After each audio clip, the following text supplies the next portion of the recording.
After not seeing him for a month, John just thrust a divorce lawyer's business card at me without even asking, "Are you okay?" Or, "How are you feeling about divorcing a wife who doesn't work? Pay me $1,000 a month as alimony, sounds good. Take care." John chuckled as he said this, standing beside him. Emily was wrapping her arm around his, wearing a similar smug expression. "Fine, let's divorce then," I said.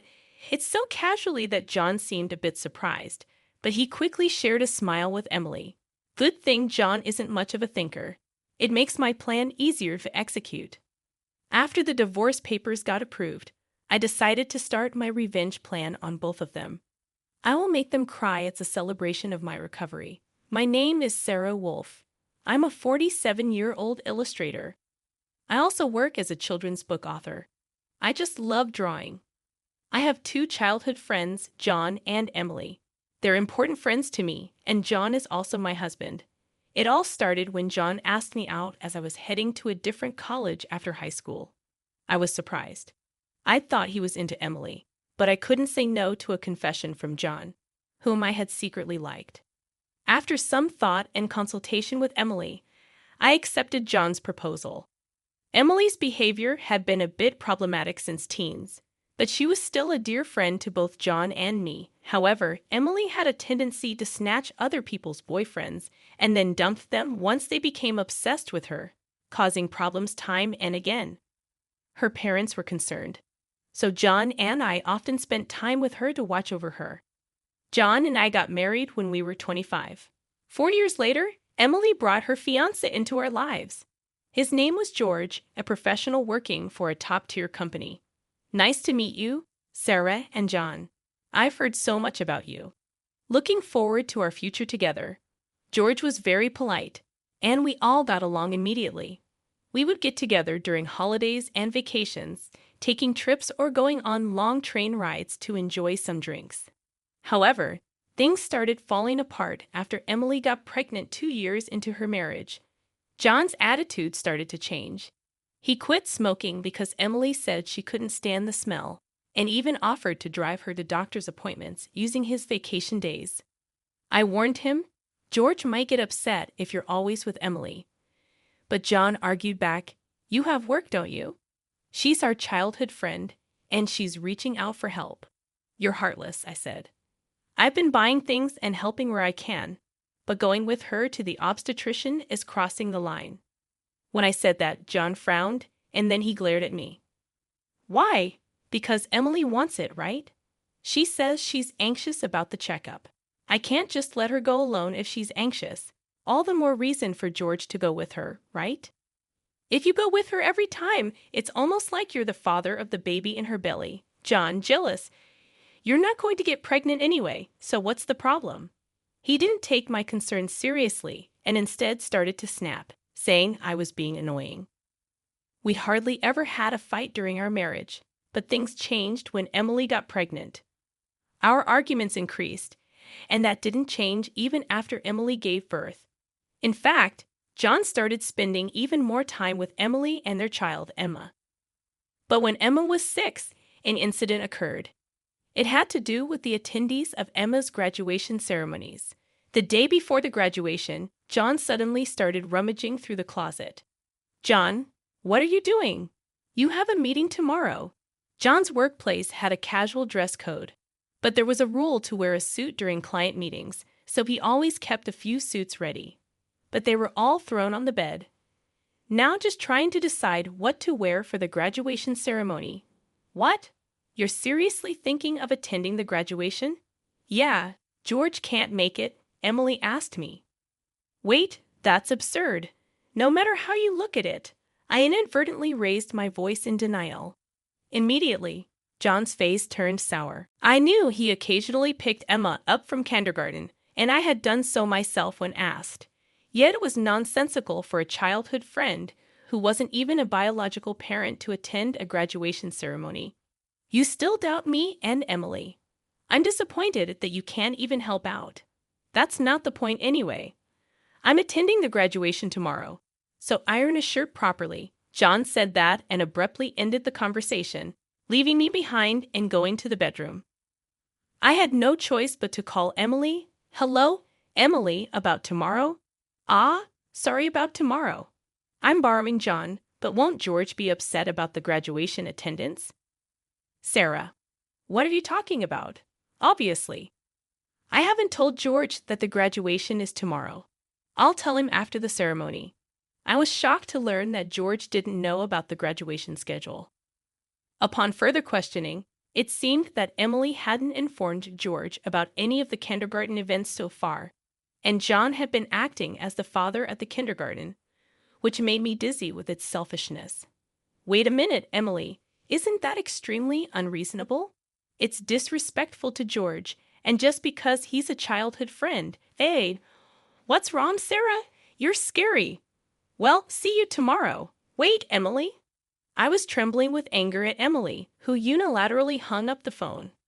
Still, in the end, I ironed a shirt, prepared a tie, and the next morning saw John off to Emma's graduation ceremony. Since then, Emily and John started going out more frequently, from once a month to once a week, and then to 3 times a week. Eventually, even George seemed to have some suspicions. And one day, while John and Emily were out, he visited our house alone. I'm sorry for visiting you late at night. There's something that's been bothering me. Is it about the 2 of them?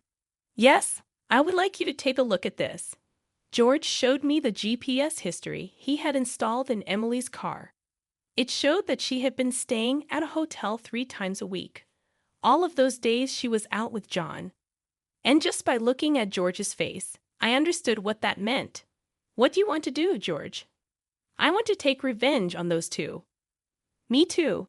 I can't forgive them for betraying us after all this time. We started planning our revenge on them secretly. First, I started by increasing my income. Because I had been saving by doing housework and taking care of Emma, my income had drastically decreased. George switched to working from home, and when Emily and John would go out, he would bring Emma to my house, and we would take care of her together. Neither Emily nor John realized that we knew about their relationship, and we were able to gather solid evidence. Once we had collected enough evidence and were ready to take our revenge, we discovered a shocking truth about Emma. George and I struggled with the decision, but we both agreed that we didn't want to hurt young Emma, so we decided to wait until she was an adult to take our revenge. However, even though we decided to endure for 10 years, I was struck with a serious illness. I needed long-term hospitalization, and even at best, I wouldn't be discharged for at least 2 years. Although I could work from the hospital room, it was certain that I would have to reduce my workload. After informing George about the situation, I consulted John. However, John's reaction was no different from when we were making small talk. Then, I'll visit you once in a while.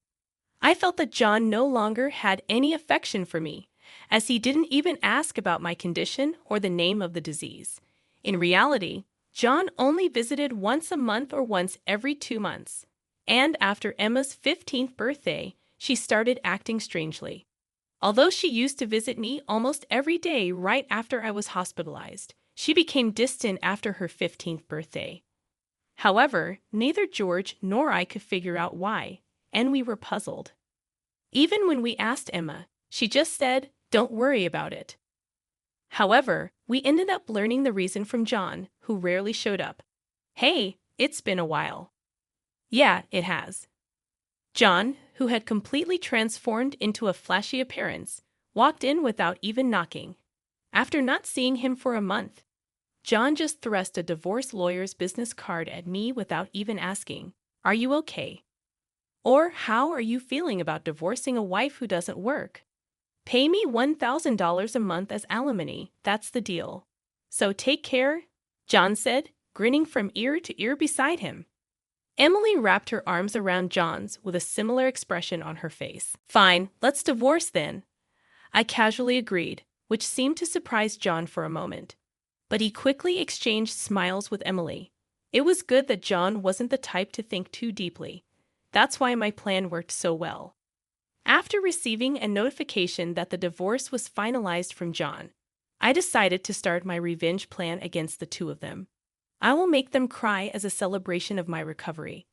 I promptly started to take action. First, I contacted George to transfer hospitals. Then, I informed my lawyer that they would be mediating between the two parties from now on. George also began to act at the same time. He moved near my new hospital with Emma, and he started to visit me frequently. Emma still had a gloomy expression, but I was happy that she came to see me every day.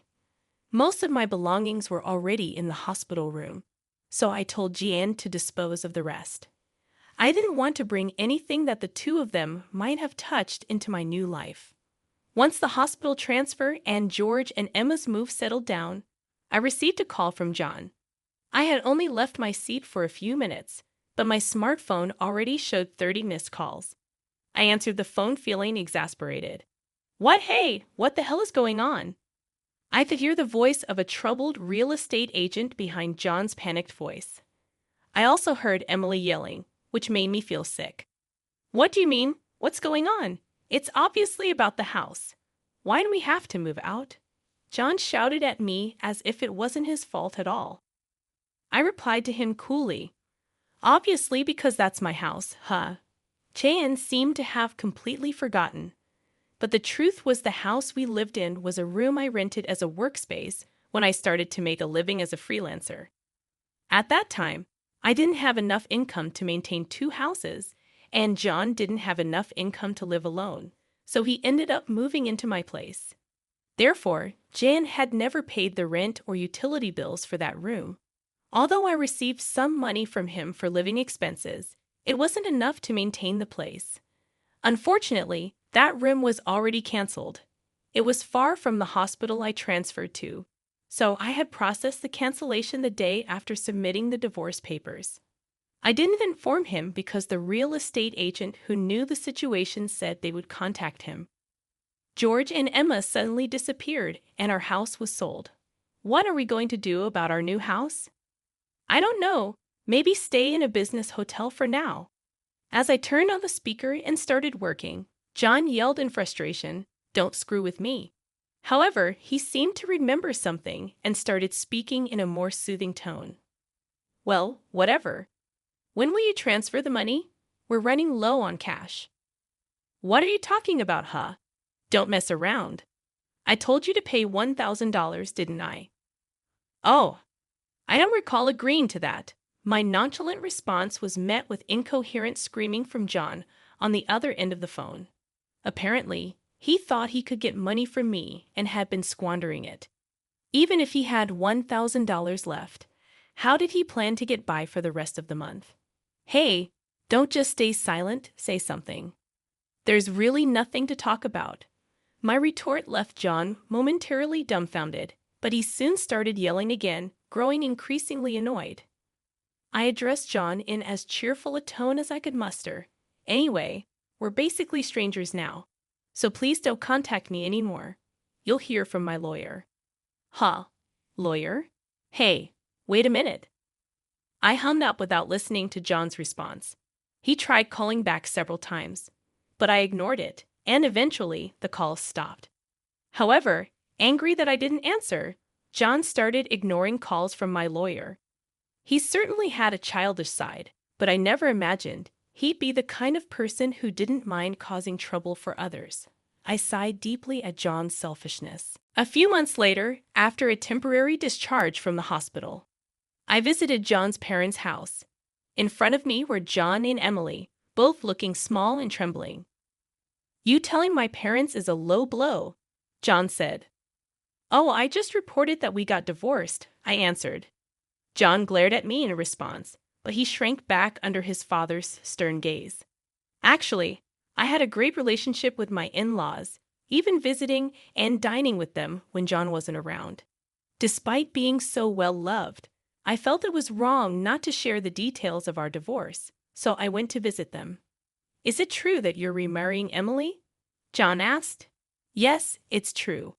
Emily, Emma, and I are going to start over as a family. What are you talking about? Your only family is Sarah. She's not my family anymore. John's words made his father frown with a look that seemed to say, give me a break. John shook his head a few times, then handed me a piece of paper.